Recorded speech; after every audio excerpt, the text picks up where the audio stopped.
இந்த படத்தில் நடிச்சிருக்க இன்னொரு முக்கியமான நட்சத்திரம் சுவாசிகா. சுவாசிகா இல்லை அப்படின்னு இந்த படத்தில் இல்லைன்னா வேறு யார் இது கரெக்டாக இருப்பா என்னால் இமேஜினே பண்ண முடியல.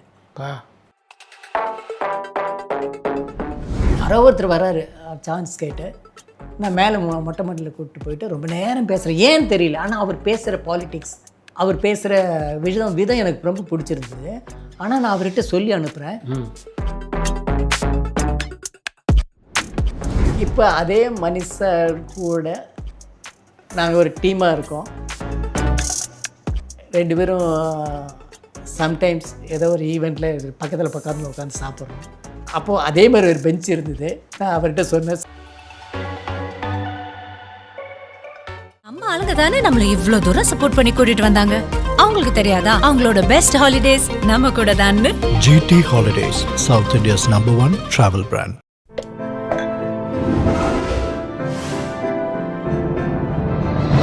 Chai with Chitra.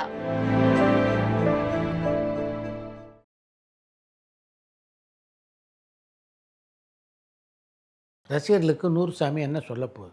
அம்மாவை வந்து தெய்வம் மதித்தான் ஒரு மகன், அது பிச்சைக்காரன். ஒரு அம்மாவை மனுஷியாக ஒருத்தன் மதிக்கிறான். மனுஷி தான் அவங்க, வேறு ஒன்று அதுக்கு மேலே கிடையாது. என்ன மாதிரி அவங்க அப்படின்னு ஒருத்தன் நினைக்கிறான். அது வந்து நூறுசாமி. இதுதான் இந்த படத்தினுடைய தீமேஸ். புரியுது.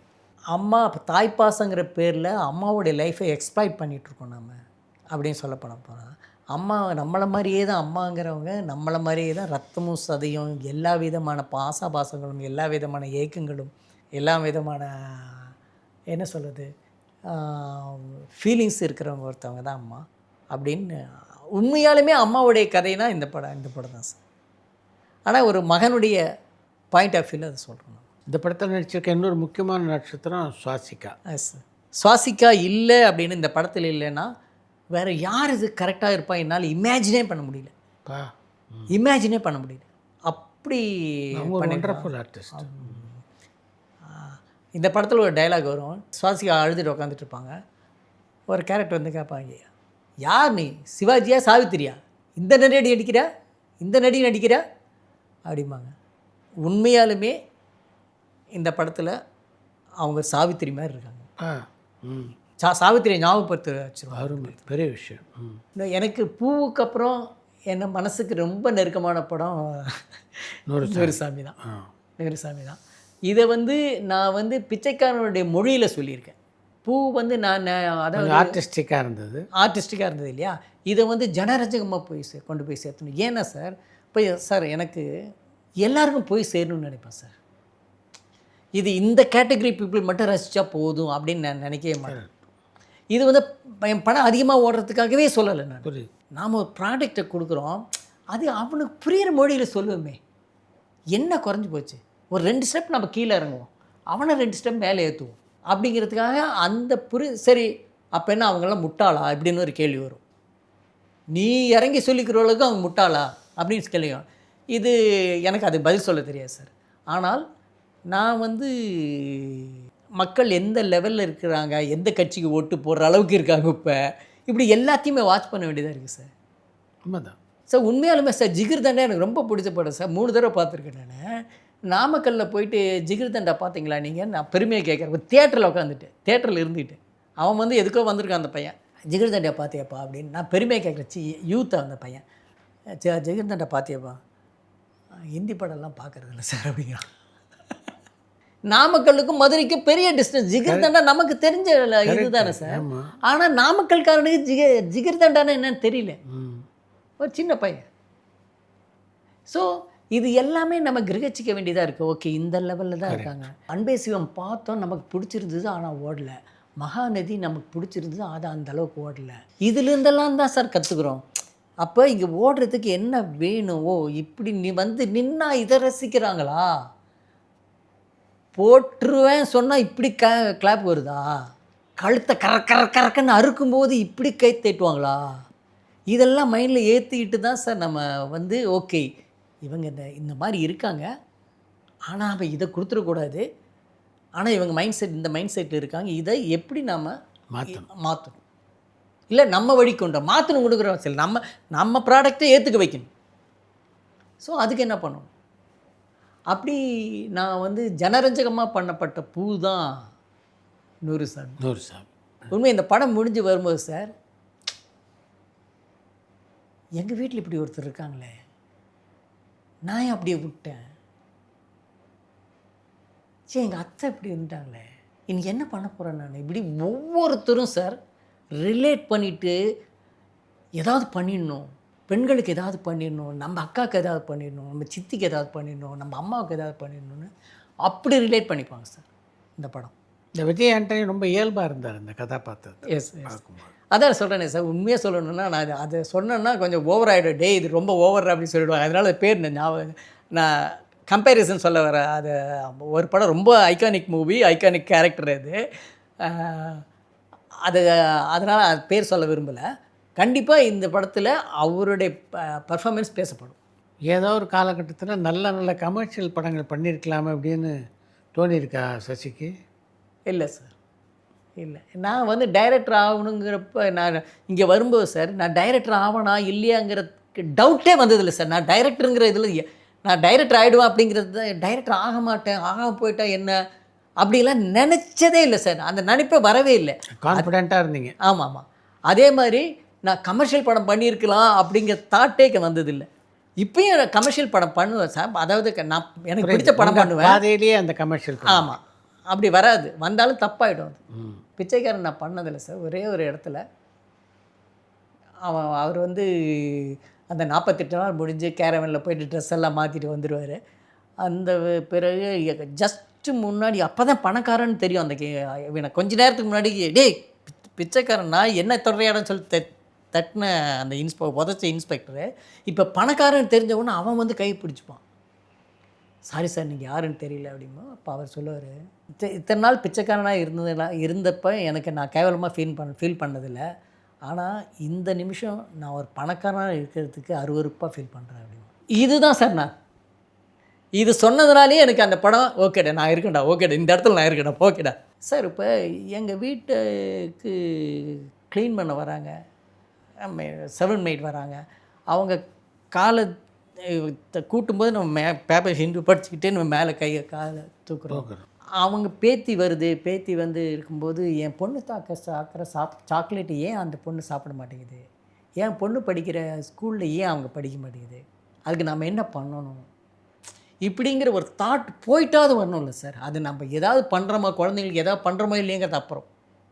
ஸோ இந்த உலகத்தில் எனக்கு கிடைச்சது எல்லாமே அடுத்தவங்களுக்கும் கிடைக்கணும்னு நினைக்கிறேன் சார் நான். அதனாலேயே நான் சொல்ல வர்ற கருத்து பெரும்பாலான மக்களுக்கு போய் சேரணும்னு நினைக்கிறேன். சோக்கால்டு படித்தவங்களுக்கு அவங்க தெரியுமே, அது அவங்க அப்ரிஷியேட் பண்ணுறது எனக்கு தேவையில்லை. எனக்கு இன்னும் சொல்லப்போனால் நான் சொல்கிற முறை இருக்குல்ல சார், அந்த the way I am telling the story narration, அது வந்து கண்டிப்பாக சோக்கால்டு ஃபிலிம் பஃப்ஸ்னு கூட சொல்லலாம். அவங்களுக்கு வந்து ஒரு லெவல் நெக்ஸ்ட் லெவலில் தான் இருக்கும். ஆனால் they are not my target. நான் யாருக்கு கதை சொல்கிறேன்னா அவங்களுக்கு மட்டும்தான் நான் போய் சேரணும், அவங்களுக்கும் போய் சேரணும்னு நினைக்கிறேன். ஸோ நான் கொஞ்சம் கீழே இறங்கி தான் சொல்ல வேண்டியதாக இருக்குது. நான் அதுதான் என்னுடைய வே ஆஃப் என்ன சொல்கிறது திங்கிங்காகவே இருக்குது. நான் இந்த மக்களுக்கானவன், நான் இவங்களுக்கு போய் சேர்த்தணும் நான். ஆனால் அதுக்குன்னு சொல்லிட்டு அவங்கள முட்டாள்னு நினச்சிட மாட்டேன் நான். அவங்கள அதே இடத்துல வச்சுருக்க மாட்டேன். அவங்கள ஒரு 2 ஸ்டெப் மேலே கொண்டு வரணும். நான் முன்னாடி நிறைய இன்டர்வியூவில் சொல்லியிருக்கேன் சார். நான் எங்கள் வீட்டுக்கு மேலே ஆஃபீஸ் இருந்தது. ஒரு வியாழக்கிழமை அன்றைக்கி நான் படி ஏறுறேன், ஒரு 9:15க்கு படி ஏறுறேன், சாப்பிட்டுட்டு படி ஏற 10 ஸ்டெப் ஏறியிருப்பேன். ஆஹா விகடன் எடுக்கலை அப்படின்னு சொல்லிட்டு கீதா விகடன் அப்படின்னு சொல்லிட்டேன். அடுத்த செகண்ட் எனக்கு நான் காலையில் இந்த காஃபி கொடுத்தாங்க, பேப்பர் படித்தேன், இட்லி கொடுத்தாங்க, 2 சட்னி வச்சாங்க, மறுபடியும் காஃபி கொடுத்தாங்க.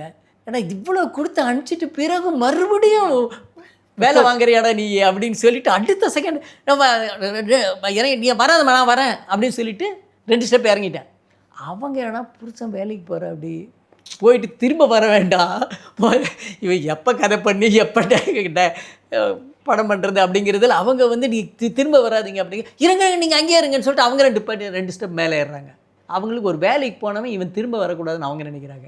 எனக்கு அவங்ககிட்ட மறுபடியும் வேலை வாங்கக்கூடாதுன்னு நான் நினைக்கிறேன். இந்த பரஸ்பர புரிதல் இருக்குல்ல சார். ஸோ இப்போ நான் 2 படி கீழே இறங்கிட்டேன், அவங்க 2 படி மேலே ஏறுறாங்க. இந்த 2 படி நான் கீழே இறங்கி அவங்க 2 பேர்த்தையும் மேலே ஏறுறப்ப நடுவில் இருக்கிற 4 படியில் அந்த புக்கை கை மாறிச்சு சார். அப்போ நினச்சேன் நான், என் ஆடியன்ஸுக்கும் நான் இது தான் பண்ணணும். அவங்கள நான் ரீச் பண்ணணும்னா நான் 2 படி கீழே இறங்கணும், அவன் 2 அவங்க பேர் 2 படி மேலே வைக்கணும். இது நினச்சேன் சார். அதை தான் நான் இன்னும் பண்ணிகிட்ருக்கேன் சார். உங்களுடைய படங்களை பார்த்துட்டு வசந்த் என்ன சொன்னார்? பிச்சைக்காரன்னா அதுட்டு சசி 11:10 ஷோடா அது, அவ்வளோ ஃபுல்லாக இருக்குடா, சந்தோஷமாக இருக்குடா, எனக்கு அவ்வளோ சந்தோஷமாக இருக்குடா. அது வந்து ஒரு பெரிய ஒரு என்ன தான் ஒரு சிஷியனாக இருந்தாலுமே சார், க்ரியேட்டிவ் இது வரும்போது நம்மளை மீறானே அப்படிங்கிற இதெல்லாம் அவர்கிட்ட கிடையாது சார். அவர் ரொம்ப ஜென்ரஸ் மைண்டட் சார், ரொம்ப மெச்சூர்டான பர்சன். சசியினுடைய மிக நெருக்கமான நண்பர்கள் யார் யார் சினிமா உலகத்தில்? ஸ்டான்லி இருந்தார், இல்லை க்ளோஸ் ஃப்ரெண்டுங்கிற கருணாகரன், லிங்குசாமி, முருகதாஸ், ரஞ்சித் எனக்கு ரொம்ப நெருக்கமான பையன். யாரோ ஒருத்தர் வராரு சான்ஸ் கேட்டு, நான் மேலே மொட்டை மாட்டில் கூப்பிட்டு போயிட்டு ரொம்ப நேரம் பேசுகிறேன். ஏன்னு தெரியல, ஆனால் அவர் பேசுகிற பாலிடிக்ஸ், அவர் பேசுகிற விதம் எனக்கு ரொம்ப பிடிச்சிருந்தது. ஆனால் நான் அவர்கிட்ட சொல்லி அனுப்புகிறேன், இந்த பாலிடிக்ஸை சினிமாவில் சொல்லணும்னு நினைக்கிறீங்க. Very first meeting sir. அப்போ அவருக்கு 20 இயர்ஸோ 21 இயர்ஸ் இது அவ்வளோதான். அது வெரி ஃபஸ்ட் மீட்டிங்கில் அவர் வந்து அவ்வளவு என்ன சொல்கிறது, வைப்ரண்ட்டாக இருந்தார் சார். இந்த விஷயத்தை சொல்லணும் அப்படிங்கிறது அதுதான் அவர் யார் என்ன சொன்னாலும் நானாக தான்டா இருப்பேன்னு சொல்லிட்டு அவருடைய கருத்தை என்னவோ அது சினிமாவில் பதிவு பண்ணுறாரு சார். அது அப்பயே அசிஸ்டண்ட்டாக சான்ஸ் கேட்டு எங்கிட்ட வர்றப்பயே அந்த அந்த அந்த மெட்டல், அந்த மன உறுதி இருந்தது சார், இதை சொல்லணும்டா அப்படின்ட்டு. அதுதான் அவர் இந்த அளவுக்கு கொண்டு வந்தது. இப்போ என்னுடைய இந்த படத்தினுடைய டீசர் வந்து ரஞ்சித் தான் வெளியிட்டார். சார் இதெல்லாமே சினிமாவில் நடக்கும் சார். இது இப்போ அவர் எங்கிட்ட வாய்ப்பு கேட்டு வந்தவர், இப்போ நான் அவர் என்னுடைய படத்தை அவருடைய இதில் வந்து இது பண்ணுறது இதுதான் சினிமா சார். யார் எப்போ வேணால் எங்கே வேணால் எந்த இடத்துக்கு வேணால் போகலாம் சார். நம்ம அவ்வளோ ஓப்பனாக இருக்குது சார். இங்கே முதல்ல நான் ஏவிஎம்குள்ளே போகிறேன் சார். அப்போ வந்து சான்ஸ் கேட்டுட்ருக்கேன்.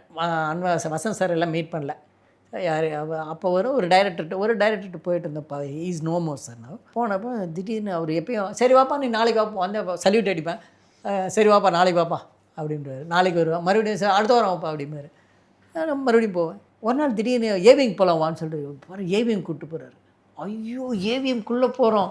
லெனின் சாருடைய எடிட்டிங் ரூம் இருந்திருக்கும், உங்களுக்கு தெரியும், அந்த விநாயகர் கோயிலுக்கு பக்கத்தில் அந்த இதில்.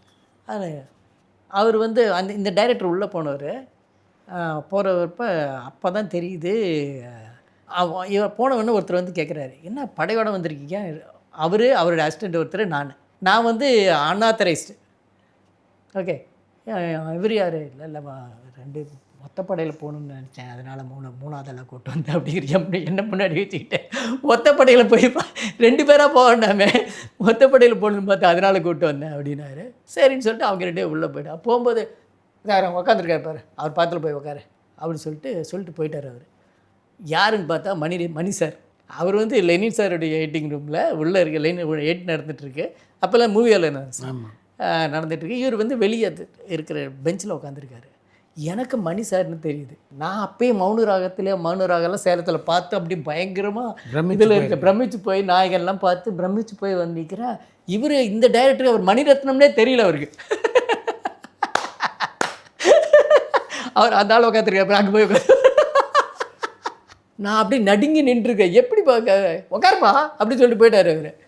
நான் அப்படியே நின்றுட்டே இருக்கேன், அப்படியே பார்த்துக்கிட்டே இருந்தேன். சார் பாட்டு ஏதோ யோசனையில் இருந்தார். இப்போ அதே மணி சார் கூட நாங்கள் ஒரு டீமாக இருக்கோம். 2 பேரும் சம்டைம்ஸ் ஏதோ ஒரு ஈவெண்ட்டில் பக்கத்தில் உட்காந்து சாப்பிட்றோம். அப்போது அதே மாதிரி ஒரு பெஞ்ச் இருந்தது. நான் அவர்கிட்ட சொன்னேன், சார் இதே மாதிரி இன்சிடென்ட் ஒருத்தர் உட்கார சொன்னார். நான் உங்களுக்கு பயந்துக்கிட்டு அப்போ உட்காராமல் இருந்தேன். ஓகே இப்போ உங்கள் பக்கத்தில் உட்காந்துருக்கேன் சார், உங்களை தொடணுன்னு இருக்கு எனக்கு, ஆனால் தொட விரும்பலை சார். என் படம் தான் உங்களை தொடணும்னு நினைக்கிறேன் சார், அதனால் இப்படியே இருக்கேன் சார் அப்படி சொல்லி முடித்தேன்.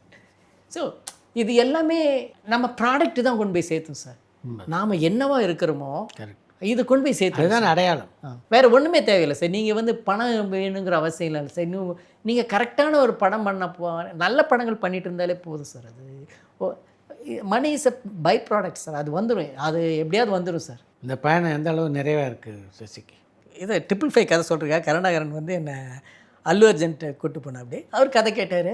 கதை கேட்டுட்டு அதை பற்றி பேசுறது, அவர் தாய்லாந்து மூவி பற்றி பேசுறது, ஃப்ரெஞ்ச் ஃபிலிம் பற்றி பேசுகிறதெல்லாம் பார்த்துட்டு அப்படியே கீதா ஆர்ட்ஸில் வெளியே வந்து அப்படியே நிற்கிறேன்.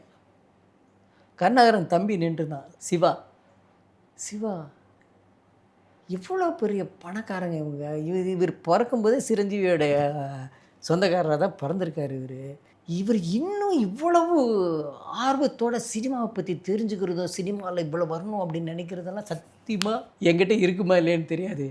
எங்கள் வீட்டில் ஊர்லேருந்து கிளம்பி வரும்போது வீட்டு வேண்டிய மொத்த சொத்தே ஒரு 2 லட்ச ரூபா இருந்துருந்ததுன்னா நான் சேலத்துக்கு சென்னைக்கே வந்திருக்க மாட்டேன் நான். எனக்கு பாரதிராஜ் சாருக்கும் மணி சாருக்கும் ஒரு பெரிய ஒரு டிஃப்ரென்ஸ் எனக்கு பிடிக்கும் சார். என்னென்னா பாரதிராஜா சார் வந்து 2 பேருமே லெஜெண்ட் சார், 2 பேருமே லெஜெண்டு. பாரதிராஜா சாருக்கு ஒரு அழுத்தம் இருந்தது சார், ஃபினான்ஷியலி நம்ம வந்துடணும்டா அப்படின்றது. ஆனால் இவர் பிறந்ததே வீனஸ் ஸ்டுடியோவில். அப்போ இவருக்கு இருக்கிற பேஷன் இருக்குல்ல, I respect a lot sir. பணம் ஒரு விஷயமே கிடையாது அவருக்கு. ஆனாலும் சினிமாவை இதெல்லாம் அப்போ வந்து இது இஸ் ரியல். பணத்துக்காக சினிமாவை தேடி வந்தவர் இல்லை. இல்லை, மணி சாருக்கு சினிமாவை தவிர வேறு எதுவுமே கை கொடுக்காது சார். உண்மைதான். வேறு எதுவுமே கால்ஃபு இது 2 தான் சார் அவருக்கு. Such a admiring persons. ஒவ்வொருத்தரும் வெற்றிமாறன் ஆகட்டும், ரஞ்சித் ஆகட்டும், ஒவ்வொருத்தரும் ஒவ்வொரு தியாகராஜன், குமாரராஜா, ராம், இவங்க எல்லாருமே அந்தந்த இடத்துல அவங்களாம் இருக்காங்க சார். ஸோ அதே மாதிரி நானும் எனக்கு என்ன வருதோ, எனக்கு என்ன பிடிக்குதோ அப்படியே இருந்துடணும், மேலே போகணும், ஹீரோஸ் வச்சு படம் பண்ணணும். அது என்னுடைய வழியில் இல்லை, நான் சொல்ல நினைக்கிற விஷயத்துக்கு அது ஹெல்ப்ஃபுல்லாக இருக்கிற சமயத்தில் கண்டிப்பாக அவங்களோட படம் பண்ணணும், கொஞ்சம் பணம் பண்ணணும் இப்படிங்கிறதெல்லாம் இருக்குது. ரொம்ப நன்றி. நன்றி சார். உங்களுடைய அனுபவத்தெல்லாம் நம்ம ரசிகர்களோட பகிர்ந்து கொண்டு தேங்க்யூ. தேங்க்யூ.